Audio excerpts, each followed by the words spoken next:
Welcome to Self-Perfected.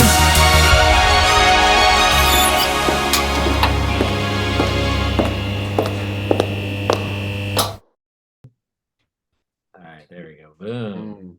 Double Alrighty. mic. Let's go. Hey, how's my sound? I don't have my mic. Good. Did you guys watch the Super Bowl?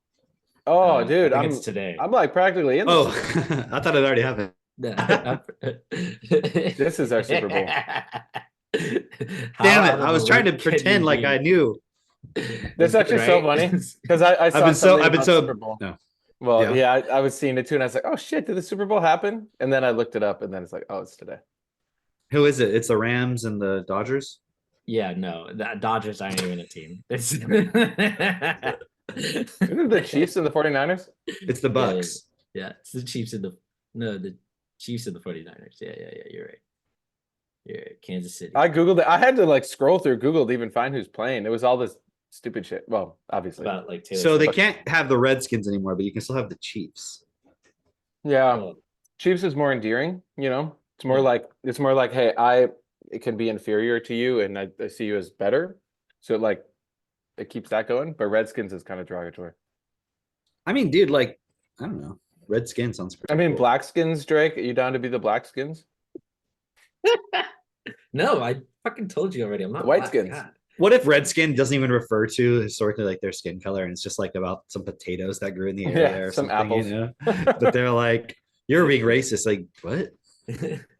Like this is a symbol of our culture. Did you know? Okay, you ever heard of the capital of Louisiana? Do you know the capital of Louisiana? Baton Rouge. Yeah, Baton and I found out Rouge. where that comes from. Wait, it's a red baton. No, Red stick, but yeah, baton means stick, right? Yeah, okay, close enough. Fuck. So like weird though, right? Well, you know we have all these cedar trees all over our property, Yeah. and like when you cut it, like in the center is like this red, like purple yeah, red, yeah, and yeah. apparently Mm. that's what it comes from. Yeah. I just thought that was pretty cool. huh? Okay. So no one can ever claim it's racist. Red The red sticks. sticks. The Baton Rouge. I don't think anybody was making that. I'm just saying, I figured it was next. And then the 49ers, Wow. I feel like they should update that. Yeah, it should be the the 49ers. It It should be like like a team of like Blade Runners. 20 Hey, I watched Blade year-olds. Runner too, by the way. Oh, You guys, I got an update. I got a cultural update. I watched Blade Runner, the original, and I watched Oppenheimer. wow. Look at this guy. have you seen the new Blade Runner? No, that's the next one. Okay, I But- haven't seen you. I haven't seen that one. I've seen The original one, oh god, it took so long to progress. I'm like, geez, my dopamine is like, no, I'm like getting Dude, blue balls on my dopamine. The book is way better, dude. I bet. I don't know if you read the book. Drake. No, I mean, I'm No, I halfway haven't through. read Hey, Fall also. Fall just took a turn. I'm right around page 500. You're page two? Page two? Yeah, Let's dude. go. No, like Got back now into that now that That's other what happened guy, to me though. It's like I stopped, then I went back. I'm like, Yeah. okay. now that other guy is in the metaverse with them, and woo. And at the same time, Does his I'm name start with a listening to- P? No. No, Other no. guy. Oh, L. No. Yeah, L. Yeah. L. Oh, okay. Yeah. And now it's Oops. interesting because yeah. So anyway, it's like Sorry. I'm reading that. At the same time, I'm listening to Equaf. At the same time, I'm listening to the history of mankind. And I'm like, oh shit. Uh-huh. Oh shit. They did not teach you this in Sunday school. They didn't? Oh. Wait. It was They- Sunday school they was a didn't teach derivative you- of that. What do they fucking teach you in Sunday school? They Let's taught just me the go in on songs. Sunday Be a school. good, They taught be me a the good, songs. be a good sheep. Yeah, like There's literally a song do that not says, "I just want to be a question sheep." anything. That is what we're here to do. Yeah, Is that literally what they had you Christian- sing? Christian songs about sheep. about sheep? All Oh, yeah, there's literally. 198 songs just about sheep.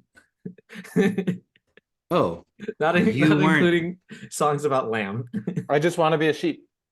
you Ba, weren't ba, ba, joking. ba. No, that's actually a song. Like, It says, "I just want to be a sheep." Ba ba ba ba, and then you repeat that like 4 times, and then you say, "Praise the Lord." wait, There's literally a thing. Because in the Bible, there's this story of like it's something Yeah. about you can either be a sheep and that means you're on team Jesus, or you can be a goat and that means you're on team Satan, basically. Even though literally back in the day they didn't even have an idea for Satan or hell.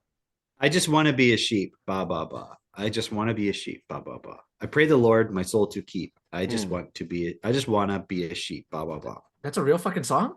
I thought he was joking this whole time. I thought he was too. Don't want to be a goat. Nope. Don't want to be a goat. Goat. Nope. So you don't ever want to be the greatest. Yeah, That's what they're really telling you. literally, wanna be literally, dope. it's all in Have- reverse though. Have things got any hope? Have things got any hope? Nope. Don't want to be a goat. Nope. Have things got any hope? What does that even mean? Don't want to be a hypocrite. Well, Shit. Is that the ad lib there? Don't want to. Oh, then they go- shit. Don't want to be a Pharisee because they're not fair, you see. But there's Okay. like no context. They don't want to be a Sadducee either. A sad. Yeah. Like, how many people even know what the fuck that means? yeah. Wait, hold on. Because they're sad. They're so sad, you see. That's what it says. I just want to be a child of God, walk in the same path he trod. Okay, let's talk about that. You want to walk in the same path as God. Meaning? Yeah. I just want to follow. I don't actually want to like be God. I just want. But what does it mean to follow somebody? That'd be like, okay, I saw him okay, walk you- over there, and I'm going over there. you're doing karate, right? You want to be a Yeah. karate, you have a karate instructor. Yeah. You're yeah. following them, yeah? Yeah. But aren't you trying to be in ultimately get exactly But because if not, how would they be the instructor? This is- Imagine your kid. Imagine your God, right? And all these, and these are your apparently your children, right? These humans. But then the whole time they just want to fucking follow you. Like, imagine if your kid came up to you and was like, "Can I just follow you forever?" You're like, "No, I'll show you the way," and then fucking Their do more. definition of follow is more like stalking. Just like. Oh yeah, I've read all the stories about you. Oh man, like, don't you ever want to live your own life? Like, do your own. No, I like your stories. Right. That is. I love that That's story where fucked up you said we have to state of cut off part of our penises. I love that part. Oh yeah. I was listening to Dennis Prager one time, you know, because like back in the day when it was like political season, right when I was getting into this whole thing, it's like, oh, this Dennis Prager guy's got some interesting stuff. And then there's a one time in this fucking interview, he like got emotional. He's like, one of the most profound moments of my life was the day of my son's circumcision. And he was like on the brink of tears of how happy and proud he was that moment they circumcised his son. It was like, he's like, it was like the honor of the ages was passed on. And I'm just like, You know, that's really sexist though, actually, because you would think that his daughter's, you know, clitoral mutilation would have been at the Just same as- level. You know, yeah. like I don't understand why Do his they not son do was that? more important. Oh, they don't do that part? Weird. Why not? Seems like he's leaving her. Is it out. like grotesque and barbarian? To I like mean, I don't cut off know. part of your genitals? I thought it was barbarian to not do it, right? Isn't that what they? It's isn't so that what funny it says? if you challenge people on that and then they start getting to, well, but it's also like hygienic and then they start, and you can prevent cancer and like you go into all this other stuff and you're like, hold on. That's why you were crying, because you were preventing cancer. That's why it was so profound of an experience. Really? Like that's where it started. That's It's just like the we happen following. to That's find it had all these other it's benefits. following the fucking system. Stop following the fucking system, everybody. All right, got that. Jesus Have a wasn't break. circumcised. How do you know that? Well, think about it. They Did didn't you- start doing it, or did they? Did you look at his penis? Did you? You know, Did you even- you ever see that that cloth? Like, I don't know. Oh, if where it's your apparently like just did it. it's like a high. It's like a like an imprint of Jesus or whatever. Face. Yeah. You're gonna say high speed imprint, aren't you? Jesus is out of that frame He rate. was like running. He's like at the finish line, and they like held up this surround. He's like, they're like, we got it. That's it. That's it. Yeah. Imprinted forever. Yeah. Okay. All right. Yeah. You think No, they I've have one never of those- actually seen the thing. you think they I've have just one seen of the those- ones where it's like apparently the Virgin Mary. It'd be like a loaf of bread, and they're like, "Look, it's the Virgin Mary." Well, that's different. That's What do you call that? Hallucinations. when- I'm when- sure there's a word for it. when the Manifestations okay, maybe it's Of- manifestation. Of Mary. Mary. Yeah. In my Apparitions. No, that's not really the same thing. in my Cheeto or in my. Have you seen those? Where it's like in a fucking Oh, yeah. in a cracker Yeah. or some shit. Like Oh, I sorry. You said Cheeto. I thought of Cameron's pig. The most famous. Okay, what do you think is the most famous apparition of Mary? it's on a piece of Probably toast. It's on a piece of toast.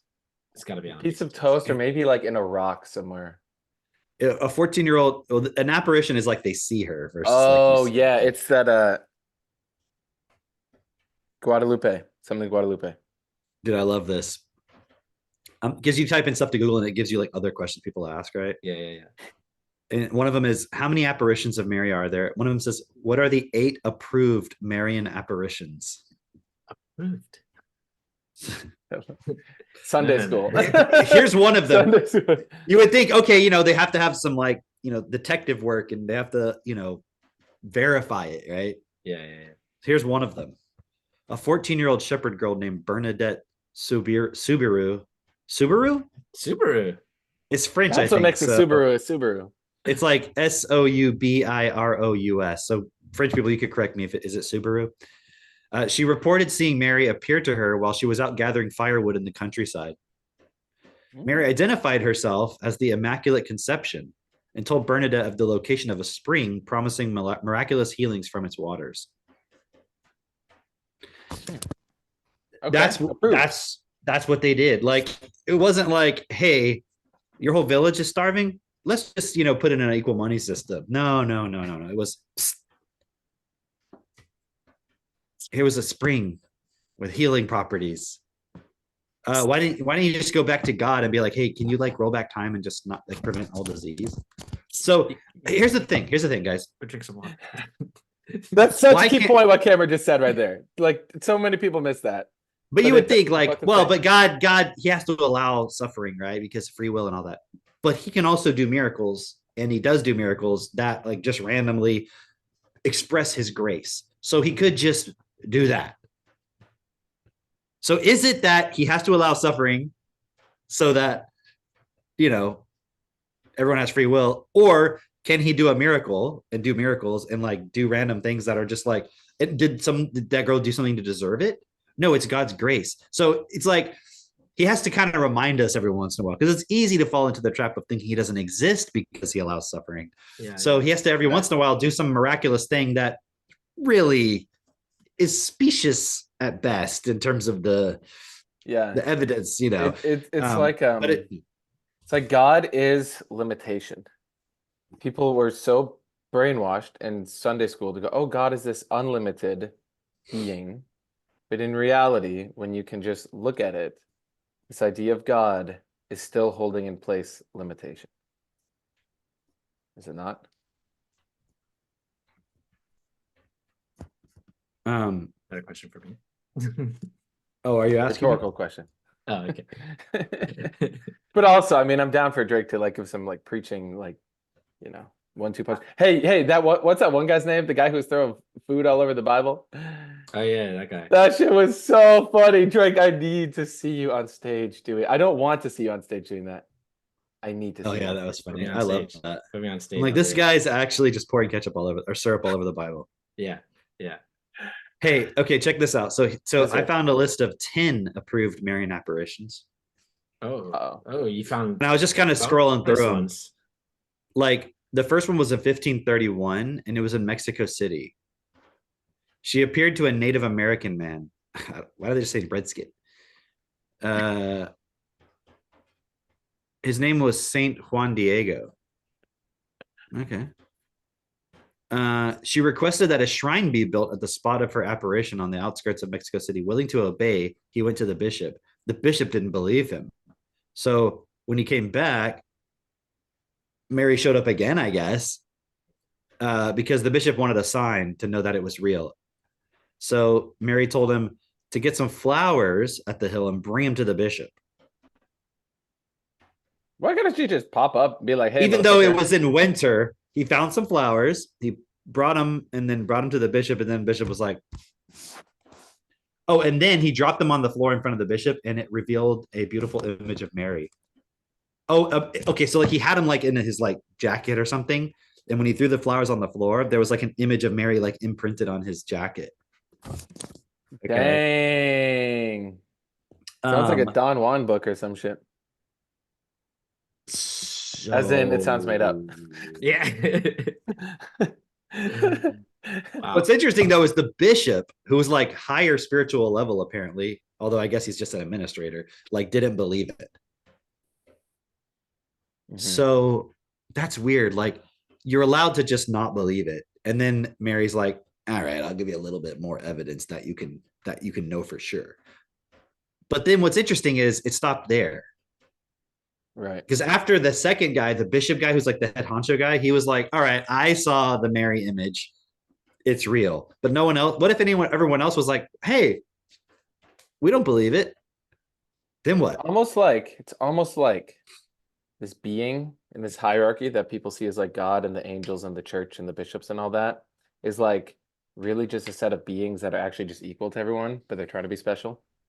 And then you got it over here with like the Muslims, and you got it over here with the Jewish people, and they're like all trying to create these hierarchies, missing the equality. You know, look, there's 10 of these. I feel very strong about it though, so like, you know, my feelings might actually be the guide here. So hold on. There's 10 of these apparitions in all of history starting in the 1500s. And 1, 2, 3, 4, 5 of them all happened in France. Damn, the French. One in Ireland, Christian. 1 in Portugal, 2 in Belgium, and then the other one was Mexico. Wait a minute. Why is it 7 are in French-speaking countries? What? Oh yeah, Belgium, yeah. Why did the French get special treatment by Mary? Was she actually French? Is that what's going on? Yeah, one was in Bano, Belgium, so French. The other one was okay. Oh, you guys, you gotta fucking hear this one. This is so good. This was in 1932 to 1933. Okay. I'm just gonna narrate this one. November 29th, 1932. This sounds like an Unsolved Mysteries. You guys ever see that show? November 29th, 1932. 5 children ages 9 to 15 witnessed a lady dressed in a long white robe. Okay, this is getting weird. Until January 3rd, until January 3rd, 1933, the children would go on to see Our Lady 32 more times, identifying herself as the Immaculate Virgin. During the apparitions, Our Lady would open her arms, exposing her immaculate heart. Okay, whew. Golden and radiating bright rays. It's a weird sentence. Okay, now, Our Lady requested goodness, continuous prayer, and that a chapel be built for the conversion of sinners. Interesting how it's always like, yo, yeah, they need to build something for the yeah. It's like if it's like BlackRock. It's like they need like a something dramatic to happen, and then they come in and they're like, look, guys, we gotta like rebuild. All right, build back the original, build back better. This is it. Yeah. Hold on.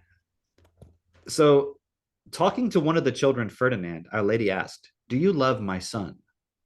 Yes. Do you love me? Yes. What do you think she said next? Put in the comments. Okay, then prove it by building me a shrine. She playing hard to get. No. This is do you love my son? This sounds like a weird I've seen this episode. This went from being whatever you call it to like now like Dateline or 48 hours or Cold Case. Ooh. Then she said, then sacrifice yourself for me. No. Then what happened? Child fucking sacrifice. Okay, everybody. All right. So don't give me that shit. All right. That is so. It's literally one of their 10 fucking apparitions of Catholicism, and they're like, okay, now fucking do the mental gymnastic, cartwheels, bat flips, triple Paul Volt, whatever that you need to do to explain away that one. Right. Explain that was 1930s too. This was like modern, literal modern times. This was 1932 in Belgium, dude. This is crazy. It's okay. Like. Here we go. Hold on. Let me finish this though. Did she do it? It's not. Oh yeah, shit. On the Feast of the Immaculate Conception, December 8th. So remember, this started in the November 29th. So now we're December 8th, right? A large crowd of about 15,000 gathered to witness the children. The 5 children, right? They went into 15,000 people. yeah.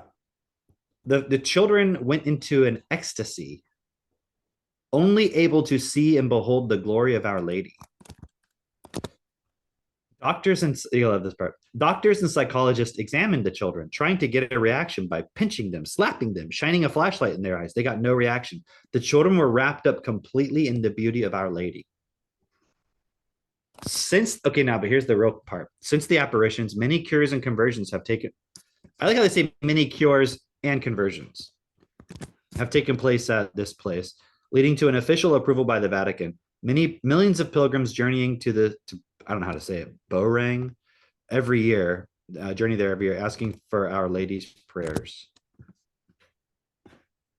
Yeah, it's definitely not a cult though. Okay. Yeah, no, nothing culty about this at nothing all. culty about slapping kids and their fucking. They were like, look, they're not acting. I will slap the child. And the kid's like, oh, lady, I see you.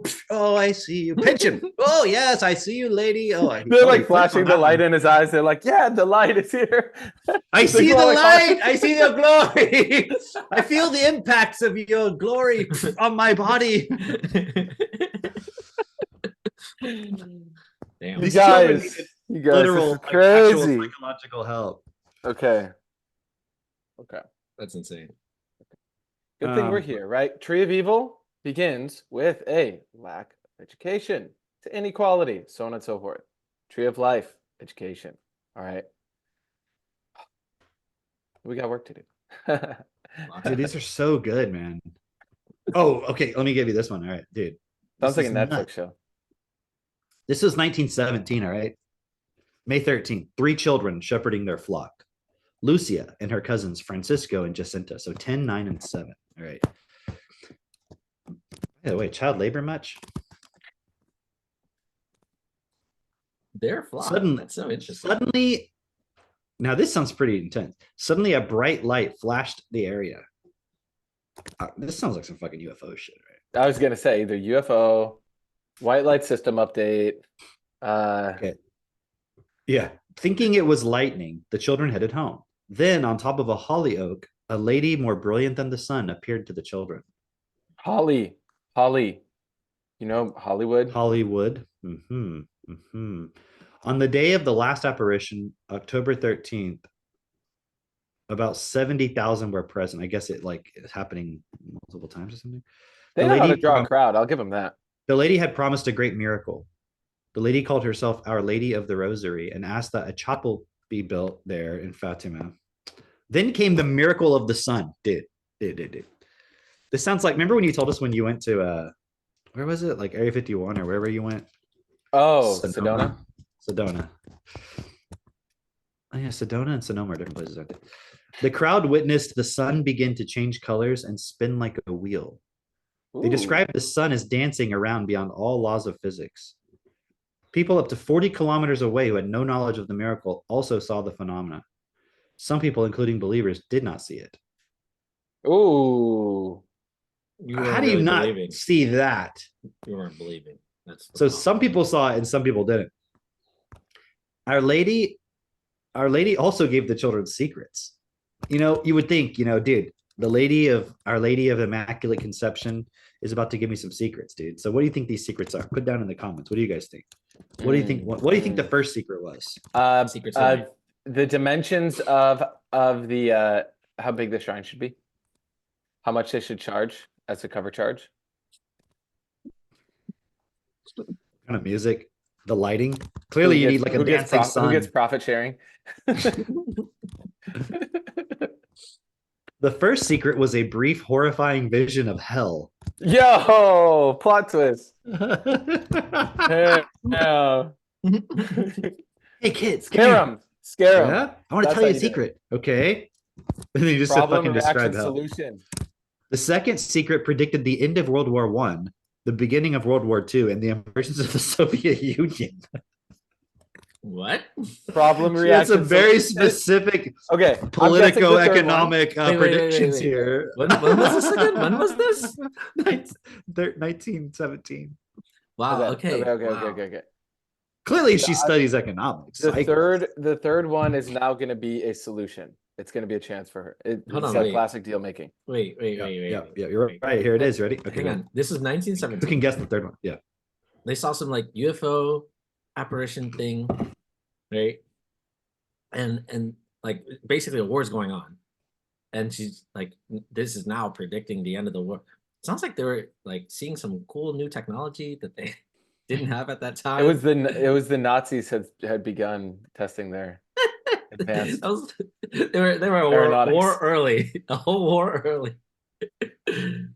At They got this some time, sweet. They got some sweet lore. I gotta tell you. at this time, Putin is like, and then in 1724, this have you seen the Putin interview?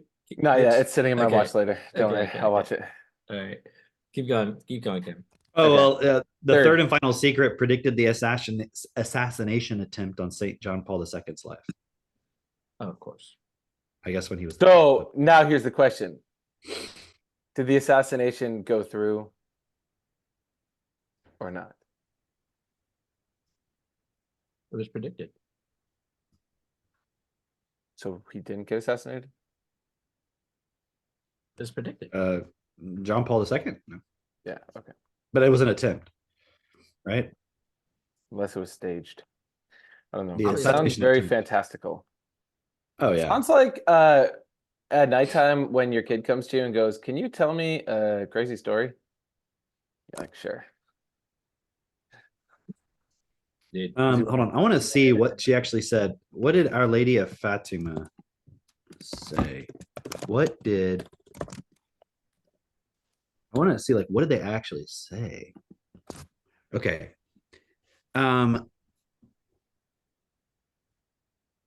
what is Fatima? Oh, dude, check this I out. just thought that was Suddenly the paint. clouds appeared. Sorry, suddenly the clouds separated and the sun appeared between them in a clear blue, like a disk of white fire. So, like the sun. The people could look at the sun without blinking, and while they gazed upward, the huge ball began to dance. The huge fireball whirled rapidly with dizzy and sickening speed, flinging out all sorts of brilliant colors that reflected on the faces of the crowds. The fiery ball continued to gyrate in this manner 3 times, then seemed to tremble and shudder, and plunge in a mighty zigzag course toward the earth. The crowd was terrified, fearing this was the end of the world. I mean, Jesus, maybe get some context before you do this. However, the sun reversed course and, retracing its zigzagging course, returned to its normal place in the heavens. All of this had transpired in approximately 10 minutes. After realizing they were not doomed, the crowd began ecstatically laughing, crying, shouting, and weeping. You know, it's like God's like, all right, motherfuckers, believe me, watch this. Like, it's like you have a knife. You're like waving in front of your like family, like, ooh, you get real close to their neck. Ooh, ooh, ooh, I can cut you right now, but I'm not. So now you can listen. All right. Yo, Are you gonna We're listening. fucking temple or called temple? It's a shrine, of course. It would be a temple. It's not a cult.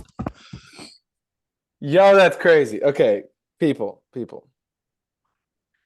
We're starting to see through religion now. Are we starting to see that a new system is required? System based on common sense. It's like if all of this stuff was real and these revelations from God are coming, why is this not why is there no intervention in all of the actual suffering on the earth? It's like there are kids being sold into sex trafficking every single day. Where's the white discs coming in on that and fucking cutting down the bad guys? You know, it's like there's no actual logic to it. No, it's Rather, only in the sky. Consider this. We are all gods. We're all gods, which means we can create. However, we have created a delusion. And so we have these fantastical stories to distract us, to keep us from taking responsibility, because we've chosen separation. Yet, self-perfection represents the shift back from separation to oneness and equality. Yeah. I like that story way more. Fuck the other stories. But Mitch, that I really just want an Apple Vision Pro. Okay. And I just really want to sit. I just want to sit. Oh, you look like that Trekkie. Ooh, nice. You prefer that? You can't At hear what you cost, much. Cameron? At what cost? See, I'm just gonna get some like the ATV goggles and just put them on and put like an Apple sticker on it and just walk around and just like be like in the Fucking checkout line, through. like talking to you, and I'm You're looking like right at pushing him. people out of the way. I'm maintaining eye contact with the person, and I'm just like, that would be funny. Yo, yeah, Out in imagine the country, just go like it's like Tractor it's like Supply. Apple Vision Pro is really like the fucking mind and ego in the unified consciousness field. So it's like if you did want to program people to see these things, it's like imagine being the Apple Vision Pro and you could have a vision of Mary. Right? It's like that's basically what it was. Wow. Yeah. It's like the sun, the sky is like a big high definition display. Yeah. What's like What doesn't make sense is if the sun was dancing around, how come everybody in the world who was in a time zone where they could see the sun didn't see it? Wouldn't it be Right. like, and also over in Germany, and like, you know, because it's like a Right. window of like the sun moving, right? right. Right. You would think everybody would have seen it, and It- even it's some like people a were there didn't see it. How do you not see that for 10 minutes? They're just like looking at their watch. They don't have anything else to do. Yeah. What were they doing? Where they were there for the miracle and they couldn't see it? I don't understand. And some Yeah, of them were okay. believers. Why is that relevant? Okay. This, I love this quote so much. Shout out Heraclitus. I don't know much about him, so I don't actually know if I should shout him out, but he's got one great fucking quote. When men dream, each has his own world. When they are awake, they have a common world. Right? So when men dream, Unless each one is awake, but they're wearing Apple Vision Pros. Collective dream. Dude, but okay. The other morning I woke up and like, you know, have you ever been woken up like while you're dreaming? And like, so you kind of remember everything you were dreaming versus like if you wake up naturally and you're like, you've, you know, gone out of REM sleep, you don't really remember everything necessarily, right? Sure. No? Yeah. Okay, let me back up. You ever wake up, but you go back to sleep and you sleep a little bit late that day, let's say. Oh, I do So you not go like back this. into sleeping. I know. But like, I'm not saying like crazy late. I'm just saying like you go back to sleep and sleep a little bit more, right? You sleep And then you until have all these 8 vivid dreams. a.m. Ooh. Mitchell. 8 a.m. Yeah, What is Mitchell's that? like that's I'm 4 hours in- late. 8 a.m. He's like, you wake up at night?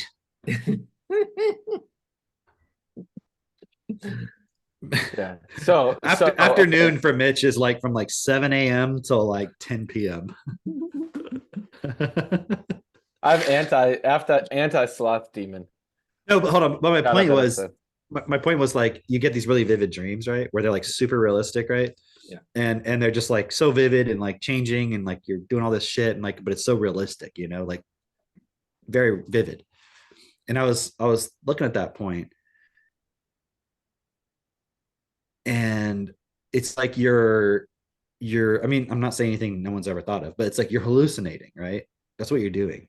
You're hallucinating, and it's like, okay, for example, the other day I had this dream and I walked into this restaurant / bar and there was a band playing, a live band playing. Okay. And it was sort of a kind of a 90s grunge rock ish sort of sound, you know. And they were singing this song and it had lyrics. Like the guy was singing, and I don't remember This what is it all was. like in your dream. Yeah. I wish I could remember what it was, but the guy, I just remember this one part where the guy said like something about coconuts. And he was like saying different fruit, and he was like using it as a metaphor of something. And I don't remember what it was. I wish I could have. It's like a metaphor of like a cow. No, it was like no. But whatever it was, you know, it was like it was real lyrics that like made sense, and it had melody and it had a chorus, and it was like a song that you've never heard, but it was a real song that was like good. It was a good song, right? And can you like sing this for us? Hold on. Well, I wish it's like, don't you wish you could just record it? But that's not the point. Then I'm talking to the guy, and he's showing me this rack of clothing, which is like super expensive. It was called Merino, Merino. Okay. Yeah. Merino wool. Yeah, and it was like made of wool, right? But the brand was called Merino, right? Okay. And it was like these like beanie hats, and they weren't crazy looking. They were really nice, well made, and there was like some sweaters and stuff. And I noticed he was wearing it, and at first I thought he was just some like poor like homeless like guitar like singer or something, right? But he was dressed like that. And he's like, show me the ones he likes. And then I'm looking at it, and like the beanie's like $1,200. You know, I see the price tag and everything. So, anyways, it's like super detailed. It's like I'm there, you know, I'm hallucinating all of this, right? None of that has ever happened to me. It was all made up. It wasn't real, right? But even the song was like a real song that was playing, right? Even though it wasn't something I had actually heard. But I was like, oh, that's what fucking Chat GPT is. It's Wait, like a hang bunch on. of shit. Like I've heard songs before. It wasn't like I invented songs. It wasn't like I invented the style of the song, but it was like stuff I had heard, not taking things I had heard and putting it together, but it's like using that as the input and then in my mind coming up with something new within what it's so it's like taking that input and then I'm hallucinating. And certain parts of it don't make sense. Like, why am I suddenly at this like coat rack clothing display? And then like the next second, I'm like sitting at like this long lunch table with like some friends, and like, what am I doing there? And like, you know, it doesn't make sense. It's not coherent per Yeah, se. Cameron doesn't have But everything, friends, so but everything's like really vivid, right? Yeah. And I'm like, that's what fucking Chat GPT is. It's just hallucinating. I mean, they'll admit this. It's just hallucinating shit based Yeah. on input. Yeah. It's not coherent per se. It seems coherent. And like, imagine somebody has a dream and then they put fucking value on that. And it's like, dude, you were just fucking dreaming. You're just hallucinating. Well, I have a question. that shit's Did you- crazy did because you that's get gonna be. Did you get your dream approved by the Pope? I've petitioned him. Okay, all right. He said he needed a little bit more evidence, so I'm working on it. Okay, yeah. Make sure you come back with like a picture of Mary or some shit. Throw some So, bars so out. just to be clear, this same model, how GPT works, this large language model, that's the same thing behind this Grok AI, correct? It's the same idea, yeah, same general. So now this Grok AI is the thing that is being put into every single Tesla bot as well. Is this correct? Eventually, I think. I'm but- sure we're about to eventually it literally will. have It's not the Bill- same thing that they're using, but yeah, but I'm sure it will. So- eventually. Basically, we're about to have 1 billion robots that are all hallucinating. Right, that's what I'm saying. It's like they're not I'm just confirming. okay. Look at the difference with Asimov and how he went the idea of how he created robots. He was like, okay, we're gonna make them so that they can actually think and they can reason, and then they're gonna have certain rules that they have to follow, and it's hardwired into their circuitry. It's like they can't. It's not like suggestions. It's like they have to obey these points, right? Yeah. But that's not how they're designing these robots. They're like, we're just gonna throw a bunch of data and let it learn what's going on and basically hallucinate shit. And it's like, and then everyone's putting that like to the same level where they're following God and Mary and all this stuff. They're just gonna follow all this technology. Did you have you guys followed the Applerition Pro stuff? Not really. Like, I just see some going news on? about it. Not closely. Why? What's going on? Let's make sure that they scrape the self-perfected podcast transcript into these robots. I'll petition Elon Musk. Let's find some funny. I Like watched- a virus. It's a I, virus in the fucking Matrix. Do you guys know who Casey Neistat is? No. Kind of. He's like a pretty famous Old YouTuber. He always wears like those like Ray-Bans. He used to like skateboard around New York City. Yeah. I don't know. So he still does that kind of stuff, but he like I he's like I like how a Mitch So says that. uncultured. Oh my. So I like how Mitch says that as if like I'm walking around New York City and like, oh yeah, that guy. Oh yeah, I see him. No, he's like No, he like was in like his back in the videos. day when you like him and Gary Vee like it's like a He's a thing. friend of Gary Vee's. Well, I they definitely just know both that. like kind of came out as like the content guys back in the day. yeah, Okay. he's like here, hold on. I'm not What's his saying it's name? good content. Casey what? Casey Neistat. Neistat. Nah, I don't know. Oh look, Mitch, hold on. Let me sure. Oh, what's gonna happen?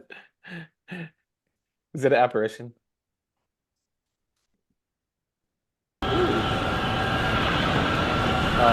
Now he's doing it with the Apple Pro. Jesus, that was loud. So now he's doing it with the Apple Vision Pro. So you don't recognize that guy? Not at all. Who's that? Let me see if I can get it. Nice. That's him. Oh, he looks old. He looks like he's dead inside. He's thought got it was 12 like million. He's got 12 million subscribers. I thought he was young. He's not. He might be young. He looks like he looks like someone whose mind is out of control and is fucking extracting all the juice out of his body. You know Well, those people? hold on. Let me just see if I can play Maybe this he's old. part. I don't know. I don't know the guy. So Casey, if you want to join Self Perfected, we can hang out. Hold on. But Let me see if I can find this part. One second. Couple of hours of running around the streets of New York, as in not in a controlled environment, my brain sort of clicked and it just forgot that I was looking through cameras and screens, and it took what it saw as reality. And that is where that profound moment came from. And what occurred to me as I was sitting there in Times Square on a bench, strangers all around me, the real world moving all around me. But I had like a big screen up where I was watching a Mr. Beast video. And then over here I had this keyboard that I could interact with. And over here I had my iMessages. And over here I had my Apple TV and then all of my apps. And they're floating in Times Square in the middle of New York City. They're Ultra floating there. And I'm stimulation. actually there. And there's actual humans around me. And in that moment, I was like, holy shit, this is it. This is the future of computing that everyone's been promising for like the last 15 years. This is something that like let me like truly peek into where all of this is going. This isn't the future of Hold on one second. AR or VR. I think this is the future interface for all computing. I think when they figure out how to make these not be these heavy. Okay. Oops. Stop. Okay. So I just want to check because Oh I my saw that God. part. It's like that's what I've been trying to communicate to people when I see the robots, when I see these AIs, when I see this shit. I'm like, guys, do you understand this is the future? This is not just some cool gadgets, some fucking. Yeah. And this Because guy at a gets certain it. point, it'll be like my fucking glasses right here can just go zoom, and then it like they have the same functionality. Imagine milking your cow doing that, Cameron. You're like fucking watching like Imagine Matrix over everyone here. becomes like nearsighted. Oh, dude, you know that book, Renaissance? In that book, it's by Van Vogt, whatever his name is. Van Anyway, Vogt, yeah. yeah. In that book, he says like everybody is at puberty given some sort of, or all the guys are given some sort of drug or surgery or something that makes them nearsighted. Like imagine everyone is so used to having these glasses on, they become nearsighted. So like you can't take your glasses off, right? And so you're completely plugged into the system. You have to be, and you can't. It's just some glasses, but you can't take them off because the moment you take them off, you can't see the world around you. You know? right. I saw this one video of the guy. This guy, he had, I don't know, I don't remember exactly the number. He had like 13 TikTok feeds, and he was like, he's like, if I'm not interested in this one, I go, and he had like a bunch of other stuff going on. He's like, so if I'm not getting enough dopamine right here, I can go over here and I can just go here. And I'm not getting enough dopamine now. So I can, and I don't know how much of it was like parody or satire per se, or he was just really being, I don't know, but regardless, it's like, have you seen that video of that kid? And he's got, I saw like this clip and he's got like a iPhone with TikTok. Yeah. And then he's got like an iPad. Yeah. And he's What's just going like, on with it? And he's like over here and he's like scrolling there and he's like going back to his thing and he's like scrolling and going back and like, and he's like, I think it's like set up. So he's not holding the iPad, but he's holding the phone. And he's like he like scrolls and then goes back to whatever he's doing here. And then, Okay, like, literally in that and he's moment, like, must have been 7 or 8 years old. in that moment when you explained that, I heard that the voice of Bernard, I think it's in Revenge of the Ego, where he goes, is there sufficient forgiveness? Like, can there be sufficient forgiveness? Right. I was telling you guys the other day, I was picking up some groceries because I went into town. Oh, by the way, I have a great story about plumbing. But I went into the town to get, or the Marshall anyways, to get some stuff. And so I stopped by Kroger and got some groceries. And as I'm in there, I see this kid. That's like the father, young black guy. He must have been like 22-ish, something like that, 23. I don't know, something like that. Yeah, you look And like no, he's black. no, I mean like age wise. Oh no, he wasn't 37, dude. How old are you actually? What do you? No, that's pretty accurate. That's good. Okay. No, but he had a kid. He looked like the size of Max, but Max doesn't look 7. Max looks 10 or 11. I don't know how. So I don't know how old this kid was, but he was like roughly the same size as Max, sitting in the car. And he had like one of those Burger King crowns on, and he had an iPad. And it's like, I wasn't talking to the kid, but you can hear him kind of talking to himself or talking to the dad or whatever. And you can hear the vocabulary level. And it was like what you would expect maybe from the average 5-year-old, like level of just speech pattern, but just like the vocabulary level and so forth, And he had an iPad or some kind of pad, a tablet. And I think he was doing different things because I saw him in the produce section and later I saw him in the hot sauce aisle. And I tried to have a conversation with the dad at that point, right? And I was like, hey, you looking for hot sauce? But clearly, like the guy was doing some kind of because he was looking at the hot sauce and I was like, hey man, are you looking for hot sauce? He was like, yeah. And I'm like, what kind do you like? And he kind of like was like, and I was like, I was like talking about this one that I liked. And he was kind of like he wasn't interested in what I was saying. And he was like, oh, and I was like, oh yeah, you should try this one. He's like, oh yeah. I was like, well, actually, I'm not shopping for myself right now, so but I appreciate it because clearly he was like doing some kind of I don't know what you call it, like DoorDash or something. yeah, like he was clearly shopping for Damn. somebody else, right? So he wasn't really like engaging with me. That's But anyway, so but then That's why his when I kid walked was on the past iPad. the kid, the kid's on the iPad, and I can hear like gunshots or something, like I don't know I couldn't see what the kid's watching or playing, but it's like something not like like Grand Theft Auto or something. I don't know, like if it was videos or a game or something like that. But I was just like, fuck, man, If dad doesn't have that. It's okay. All right. It's interesting because I keep telling people, like, I remember in 2018, 2019, I was telling people just like, hey, kids are getting dumber because I was working with I was seeing like hundreds and hundreds of kids, if not thousands, and just like I could see really clearly, oh, these kids are not smart, and it was like not just not smart, like they weren't even at the level of like the average kid when I was growing up, and I could see that, and I was telling people, and people were just like, ah, you're just getting older. You're just getting older, and you're looking down at the newer generation, and you're calling them dumb. And I'm like, no, they're actually getting dumber. I can see it. what if it's true that each generation sees the other generation getting dumber? Yeah, that's probably Like it. instead of being like, oh, that's just happening. what I'm saying is it's not just like Yeah, an yeah, yeah. effect that, oh, you think they're Right. dumb because you're the next Right. generation. Like each generation actually sees this one's dumber and this one's dumber and this one's Yeah. dumber and this one, like it's not, what I'm saying? It's not just, oh, Yeah, that's yeah, just yeah. because you're getting older and you think that you're seeing this. Everyone thinks that about the previous generation. Like maybe Right. it's an actual real phenomenon. Right. That's basically what I was saying. And like, it's so interesting because, I mean, obviously we see it really clearly. Been seeing this, but you're saying this kid's now speaking at the level of what an average 5-year-old is. What if that's just like that's what 10-year-olds sound like now? What we thought like a 5-year-old sounded like 5 years ago is And now. dude, like, I'll tell you this real quick story. Like, Katie has this person she knows from like her high school days or something like that. And when we lived in Houston, we started hanging out with them a little bit because she had a kid that's basically Seneca's age, I think a little bit older than Seneca, but roughly around that same age.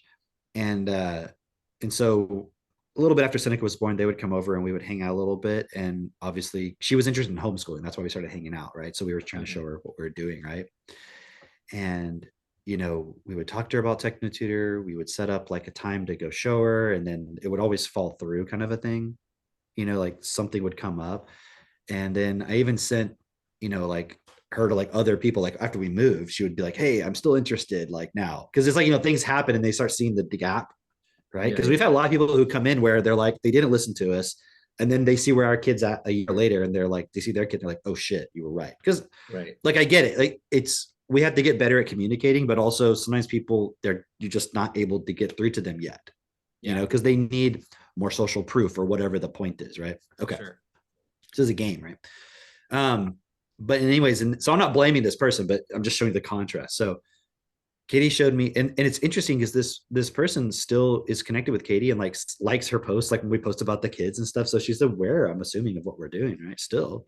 Yeah. And she had posted a video of her kid like reading. And again, you've seen Seneca read, right? Like you saw that video. Yeah. Maybe I'll show it later, but Dude, where that Seneca conversation at that the we dinner had. table. Yeah. Good. But that conversation that we had with Seneca, where Katie was just like, "Hey, Senny, do you want to tell them about like vitamin A or whatever?" And like Seneca's like, "Yeah, okay." So she starts telling us about like cod liver oil and like we're like, "Okay," and then she's like, "Yeah," Yeah. and Katie asked her like, "Why do you know why you're taking it?" And she's like, "Because it's good for you."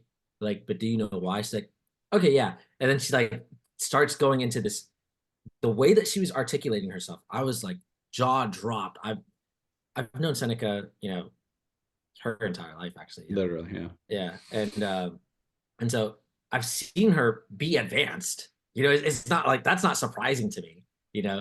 It's just that the level with which she can articulate herself, she is so mature. Like the way that she speaks is like a teenager, like a teenager who's not like one of these teenagers who's like, oh my God, like, yeah, like, but like a teenager who's you can actually have a conversation with and wants to express their own perspectives and actually like the way that they let me just say these couple points because I think it gives better context. Off the top of her head, Seneca, first off, was speaking for about 5 minutes. And off the top of her head, she is sharing with us where she's getting this information. I'm reading this book. It's called Nutrition and Physical. And I'm going to say this part the way that she said it, though. The way she said it, she's like, degeneration. And she's like, nobody's helping her, right? Meanwhile, Max is like trying to chime in, like, hey, also, and she's like, excuse me, Max, like, hang on, I'm still talking. Like, I'm trying to talk right now. I'm trying to talk. Yeah, like, and it's not with any animosity or like getting upset or anything. Like, she's just like, hang on, and she keeps going with her thought of like, oh, and this is why this is important. She's actually breaking down the things that she remembered. Like, okay, first off, what 5-year-old do you know that can remember the title of the book that they're reading called Nutrition and Physical Degeneration, right?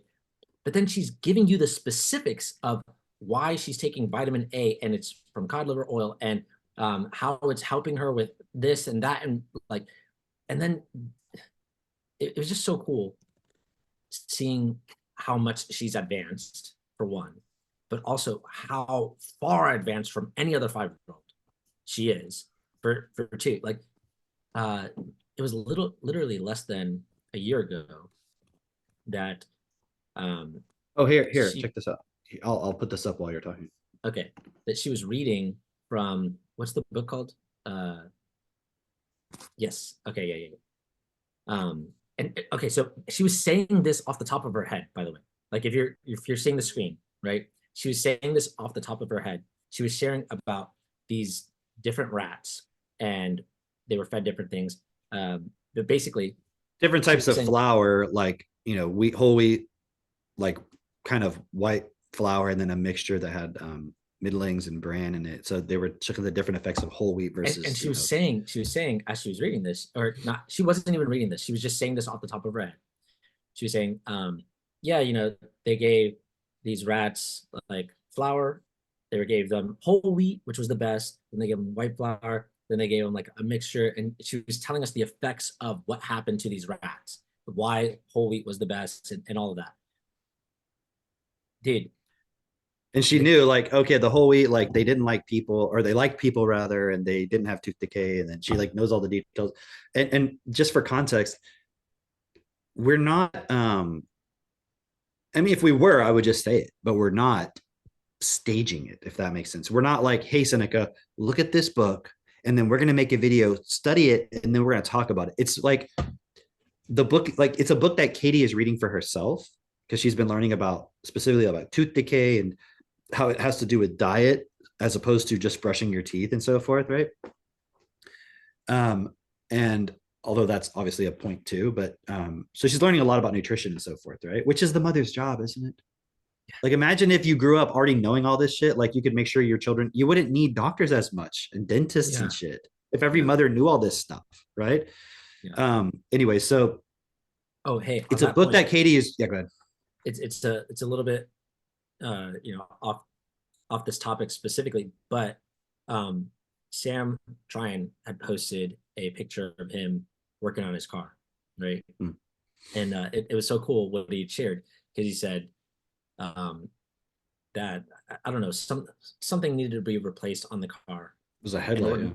Yeah, and ordinarily he would take it in, but he said like this was like $1,400 just to replace this headlight. And he was like, I just went on YouTube, I put it into my TT, I learned how to do it, and I replaced it myself. And he's like, this is the second time within like a month or something like that. The second time, the other thing that he had replaced or fixed was like plumbing, I think, another $1,200 job, right? And he's like, and I'm looking at that. He's like, it was such a simple fix, actually, once you know how to do it, right? But he's like, now my kids can see me like actually fixing things, for one, but also what I was seeing within this is like, holy shit, how much money do these companies make just because you're ignorant, just because you don't know? Like $1,400 to replace a light, and he's just like, oh no, I just went on YouTube.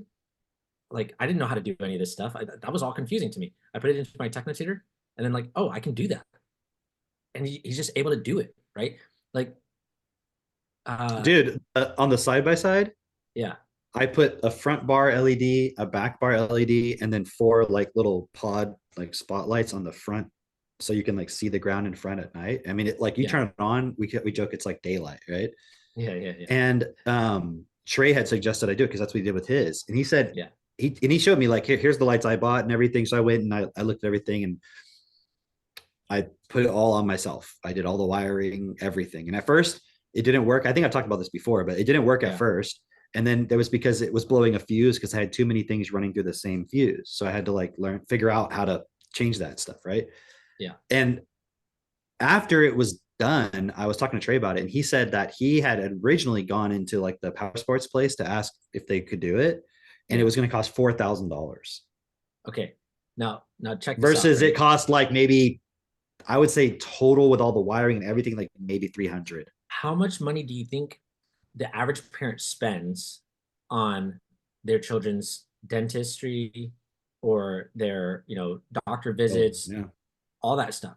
And then all the insurance that's built around and all the insurance that like, you're like, oh no, but we pay for insurance. Okay, you know how much fucking money the insurance makes just off this bullshit, right? Because you're like, oh, but I'll never know when I have to go to the doctor. I don't know what to do here. Like, I'm just saying, what if that's just a symptom of ignorance? All these Dude, things hold on. your kids have What I to was thinking too is like with the one benefit I think to a dentist, if there's an emergency, obviously there's a benefit to that. But what we're learning is that a lot of the things that you go in for, like cavities and so forth, can be prevented and corrected through getting the right nutrition. Yeah. So, but there is a benefit, I would say, to like getting cleanings, because like the plaque builds up and that can lead to bad breath and other things, right? Which I'm learning, like, oh, that's why that occurs.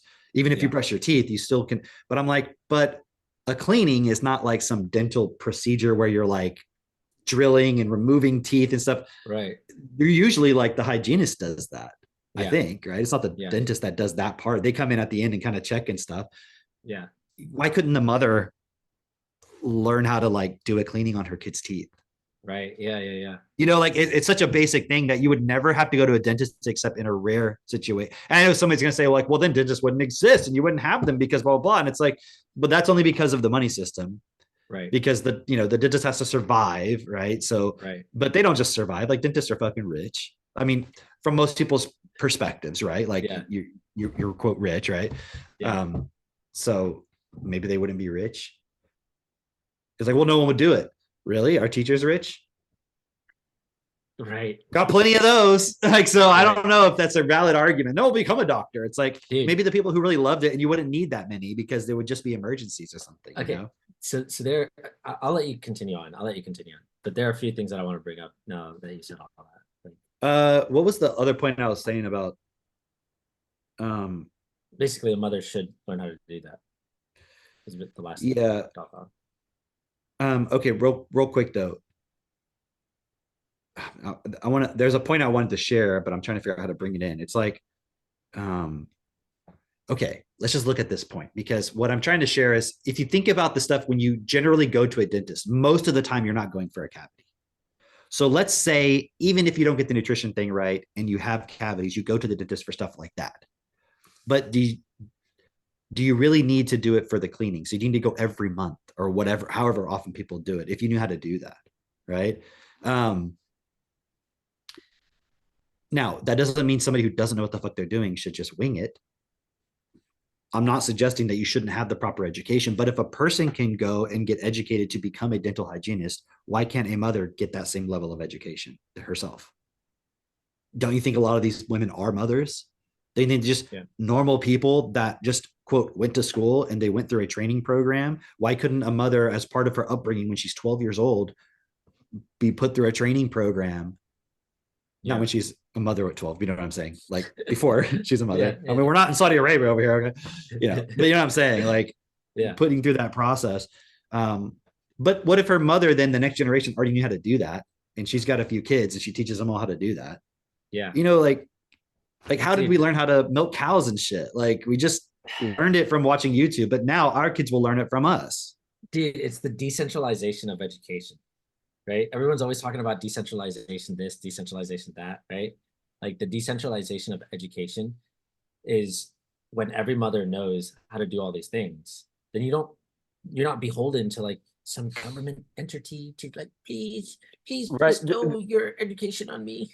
The thing that is probably obvious for our podcast listeners, though, but may not be obvious, or as people go back and listen through these, is like real education is having the integrated vocabulary. Because yes, there are some people who can, let's say some grown mom who can then also go like study and try and figure it out with reading some dental books, and she might kind of understand it.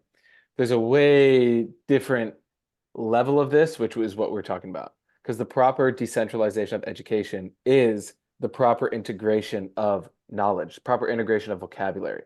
Yeah. Well, it's not just the dentistry. I'm gonna go grab something real quick because I want to show y'all, and I'll be right back with like 5 minutes less. Okay. Yeah. It's the integration of the vocabulary, which is why TechMentor is vital to the whole thing. Because it's not just dentistry; it's like all these different things. Like for instance, with Sam, he's talking about like fixing his car and plumbing. Those are completely like you don't generally have a mechanic who's also a plumber, like right. And maybe you do. I don't know, but like generally speaking, there are some people who I would say are more like handy type people, you know. But then where do they compromise? What I'm looking at is like your engineer is not a doctor as well. Those are completely different fields. They think of things completely differently. They like if you're good in one, typically the other one you're like I'm not even going to get near it, right? And a lot of people don't realize that is all vocabulary. And that is all just like being able to understand just as easily the next thing, and that's man, imagine if people are always is that worth $20,000? Yeah, people are always talking about billions of dollars. Women going to university and like being they're so capable of everything. They shouldn't just be mothers in the home. Like, okay, what is this just mothers? Right. Like, what if you can imagine every mom had the opportunity to learn literally like, okay, nutrition, dentistry, a little bit basically of like human engineering. It's like Katie had a term for it, like life engineering. Yeah. Like literally, that's what it is. You're like becoming a master of life. You're creating life. You're supporting life. Like like being like the absolute perfect vessel for your child, where it's like, dude, I got the fucking dentistry for you. I got the nutrition. I got the gardening. I got the sewing. I got that like everything. Right. We got a library too, and the ability to support that kid to be able to pick up any book and read any book. Like, okay, here's an example. My Christine is a holistic nutritionist, right? That's what she studied, right? Mhm. And that's really cool because I don't have to fucking argue with her about food. Like we're looking at the ingredients on the back of packages, and oh, we're not eating this.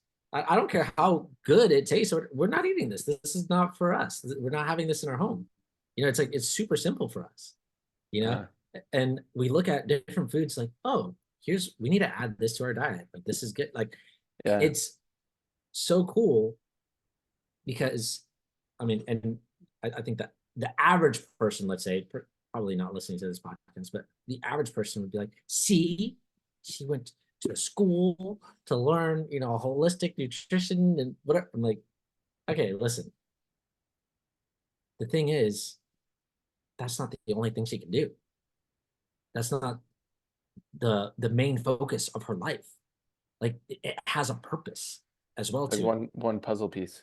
And here's the thing. Here's one of the things I wanted to share about. I was reading this book. Mitch, you'll like this. I was reading this book, and the beginning of the book opens up, and this guy is just walking down the street, and it describes this guy walking down the street, and then it switches over to describing these two guys in a lab doing some sort of experiment, some weird experiment. And in the middle of their experiment, there's like a bright flash that appears. And they're like, what the hell is going on? That should not have happened. Drake. No idea. Don't tell me. It was an apparition of Mary. Oh shit! No, but this bright Okay, I flash believe. appears, right?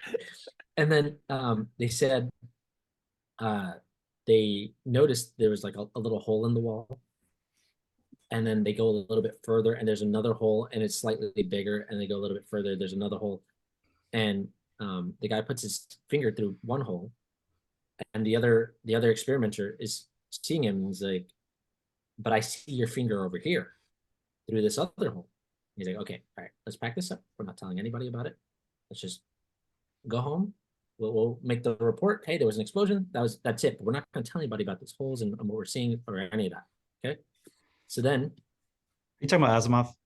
yeah, it goes back to the first guy who's just walking down the street, and all of a sudden he's walking on the pavement. He's in the city of Chicago. He's stepping over something, and all of a sudden, when he puts his foot down, he's in a grass field, just all grass around him. And he's like, "What the hell?"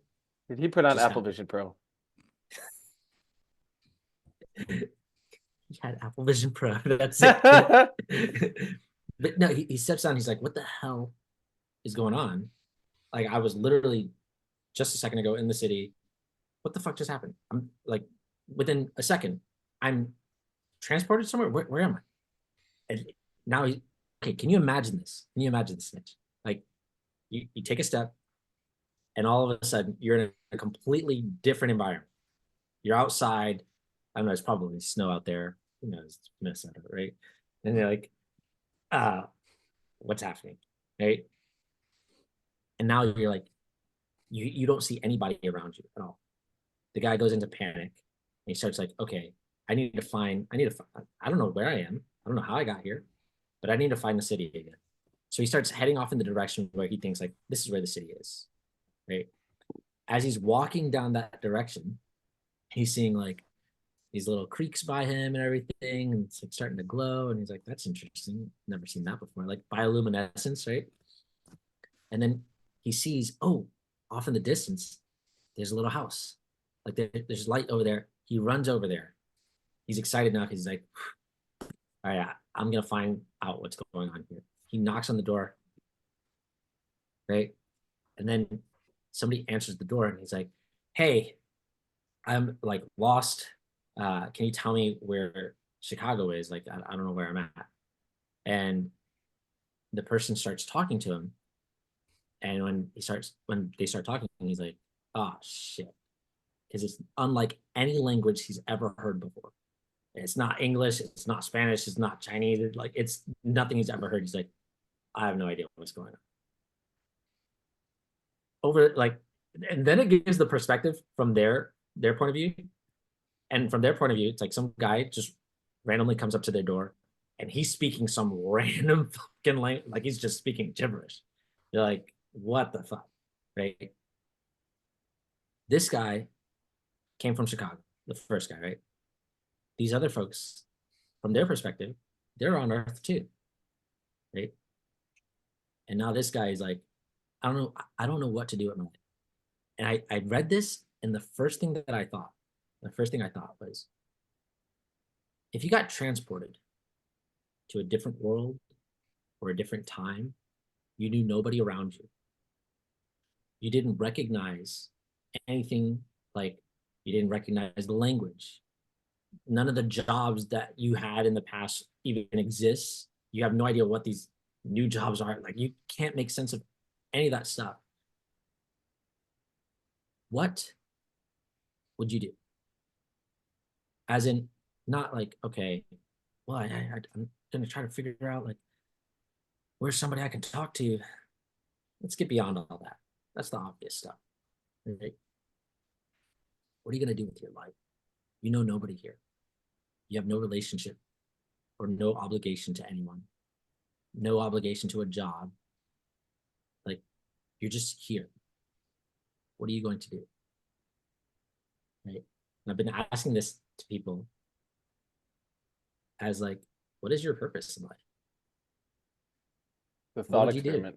Right? Is like, because you could say, well, I would well, I would try to find a job and just like try to survive or try to get back home, try to get back to where I was. Okay, you get back home, but it's completely different city. It doesn't even exist anymore, actually. But it's geographically where your home was. Nobody there recognizes you. Your family's gone, long gone. Like, then what? Well, I guess I'll just get a job and try to live a good life. Like, what the fuck? Right. Like, Right. you're Shows an NPC. It shows your starting point. Well, It I'll shows try who to you get a are. pension and Yeah, it's Right. like, Right. dude, what? That's all you live for is just like to fit in. That's it. Right. As opposed to it's like that's literally like self-perfection. It's like all dimensions, all realities, like any possible outcome that could happen is like who am I? I'm going to be here, realize my equality with my environment, and then create the best outcome for all. It's the only thing to do. What else is there? That's it. Because that is the only one that actually has free choice in it. That's the only one where you can actually unlock higher levels of expression and creativity and like more enjoyment for everybody. Everything else Is is if everything's accounted for. everything else is you're literally just a bot.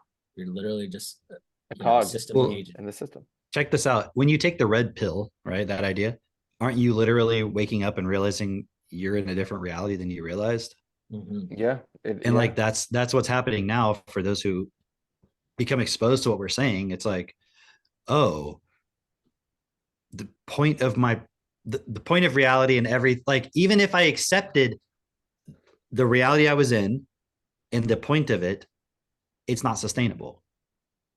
Like even the people who like that WEF and all these guys, the Klaus Schwabs, are saying we can't continue on the way we were before. We have to restructure even our whole narrative around what the meaning of what we're doing. Which brings up a good question of like, when people say, well, I did that and I turned out fine. Like, oh, I watched Disney and I turned out fine, or I got spanked and I turned out fine, or I went to school and I turned out fine. Like, first off, What do you mean fine? right? But Right. is that a valid reason for why someone else should do it? Or why Fine you is should supposed to continue doing mean like high value, Right. like fine gold, fine art, fine dining. Right. When has everyone said, "Oh, that Yeah. that food was fine"? Why are we suddenly changing? Oh, I'm fine. Like, what do you mean fine? Like you're okay. Right. Yeah. Okay. Like, I turned out okay. Okay. But like, Right. even It's like, still, no, you're limited. even so, okay. Oh, I took a vaccine and I But turned you're not out like, okay. I got spanked and I became a genius. Like what? Yeah. But even then, it's like, I think a lot of people who would see that would go, well, like, especially like the vaccine thing, like, well, just because you took it and you didn't grow a third arm doesn't mean I'm going to fucking take it, you know? Like, maybe a lot of people And would grow a say, third And now you arm. see all these Yes. guys like my age who are having heart problems and so forth. right. Yeah, yeah.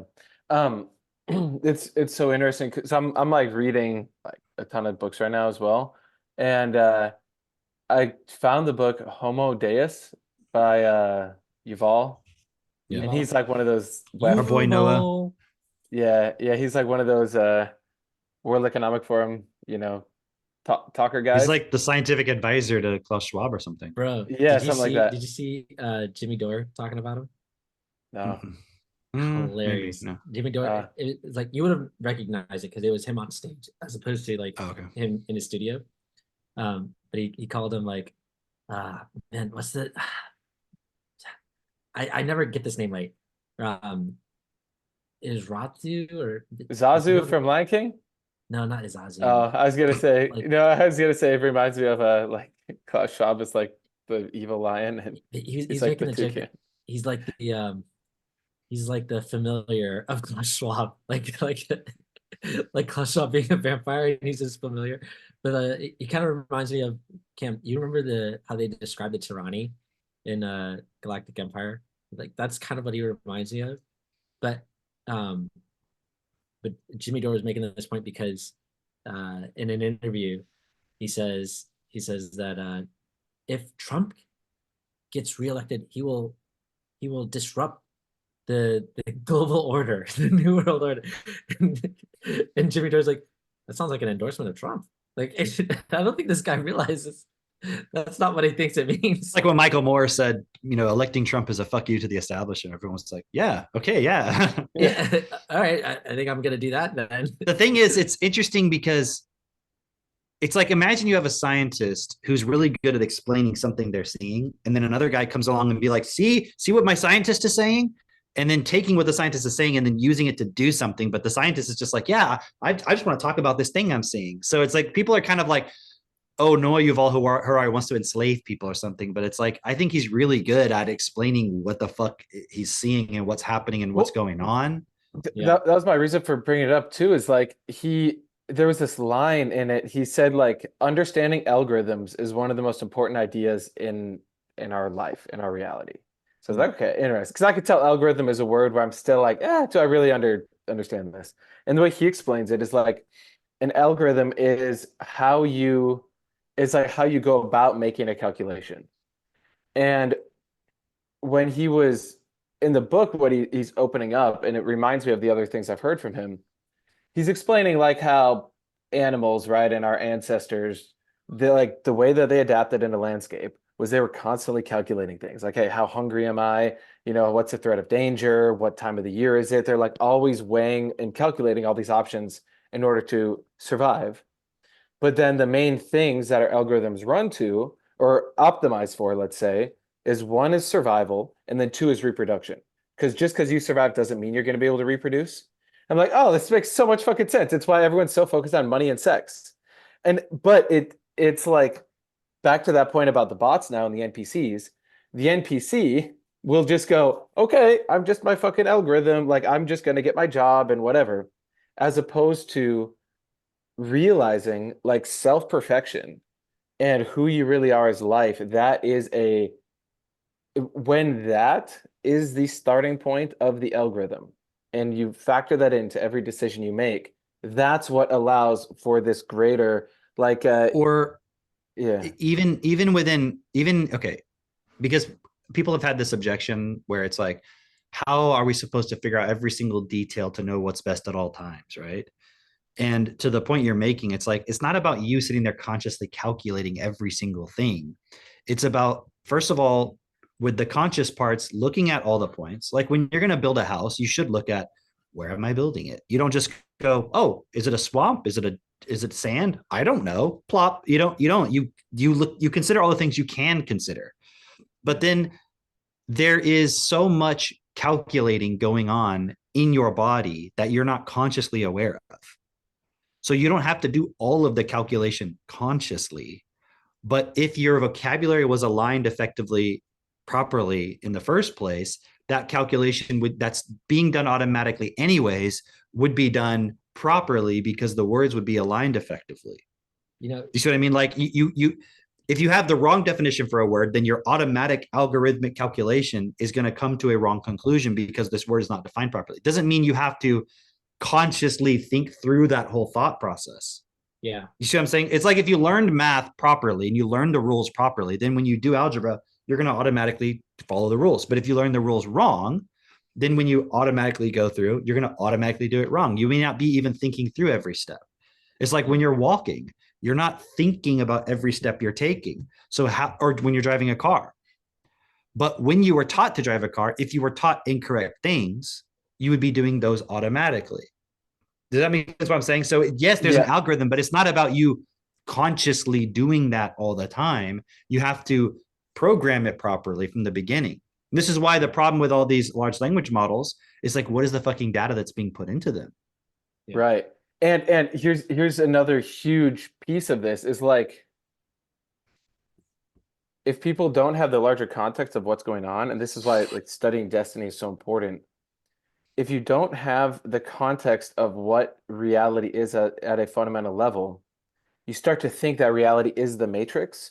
So then when you hear things like best for all, your starting point is still like, well, yeah, so we're gonna like use the matrix and somehow make the matrix better, forgetting that the actual baseline reality is life. It's what's here. It's like the awareness that's within everything.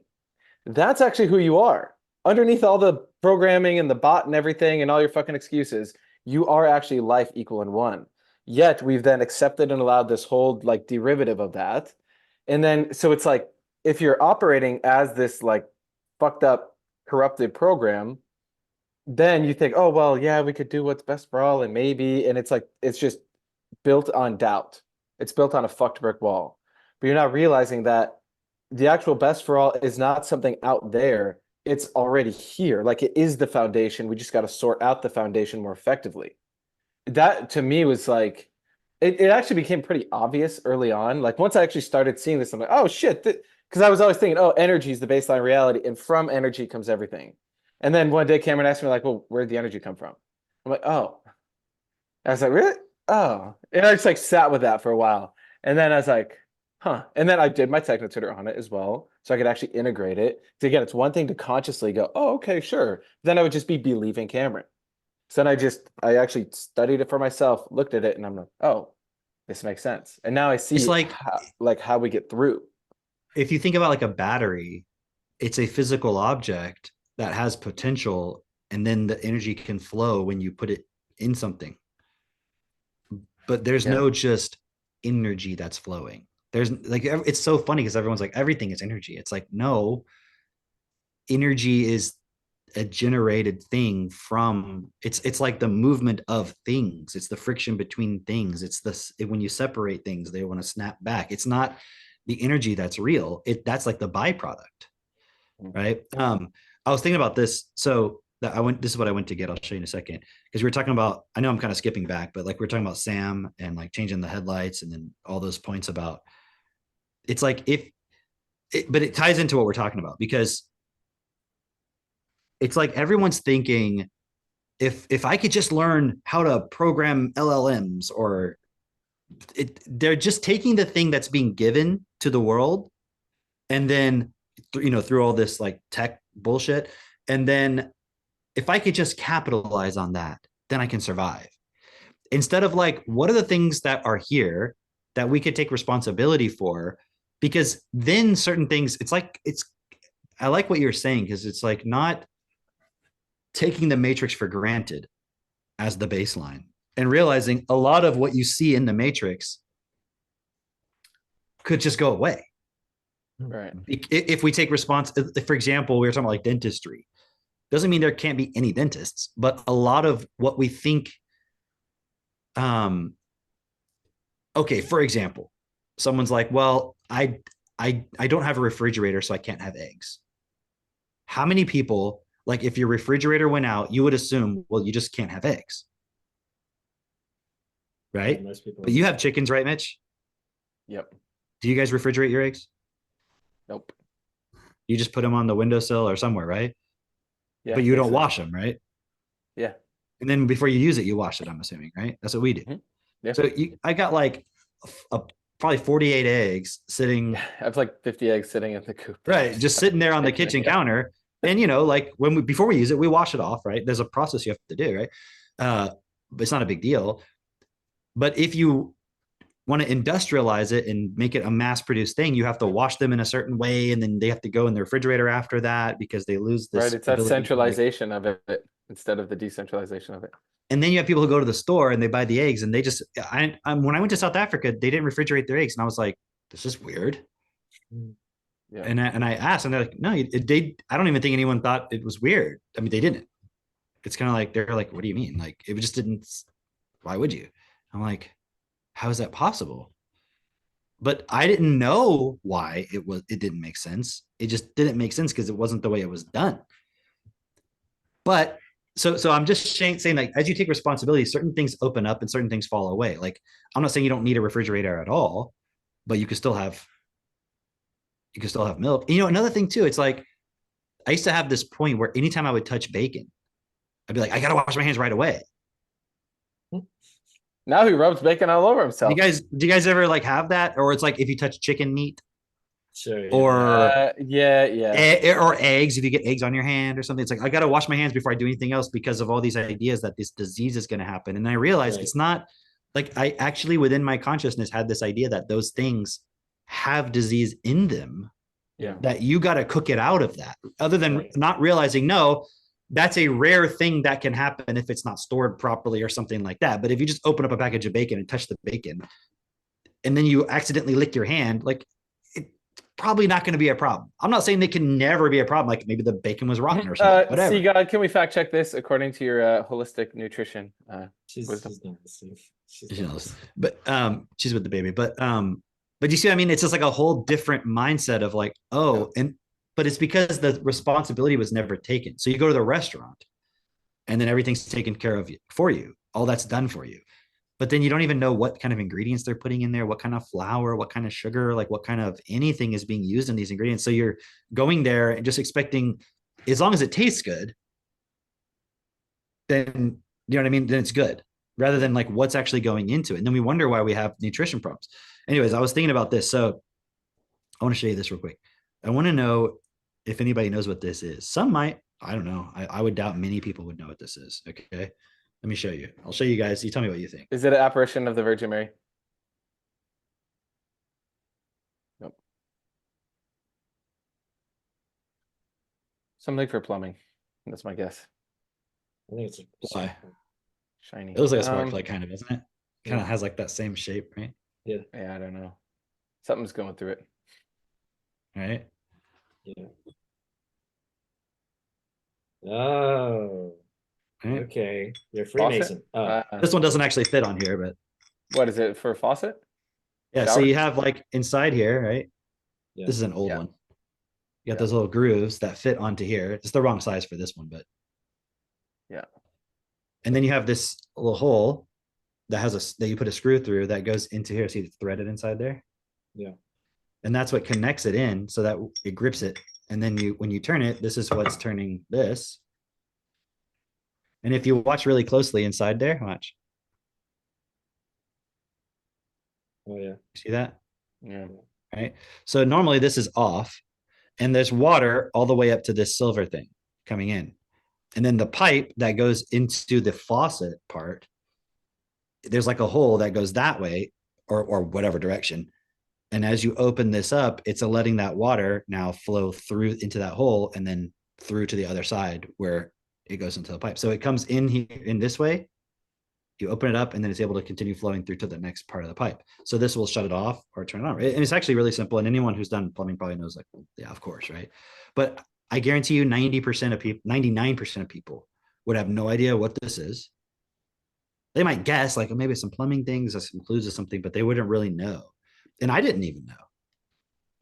Like, and I redid our bathroom, but I never changed out the faucet handles because I just put a new sink in. I didn't mess with the bathtub. And when I put the sink in, like, I didn't have to deal with any of this because it was already all built into like the little handles and all that stuff, right? But our bathtub was leaking really slowly.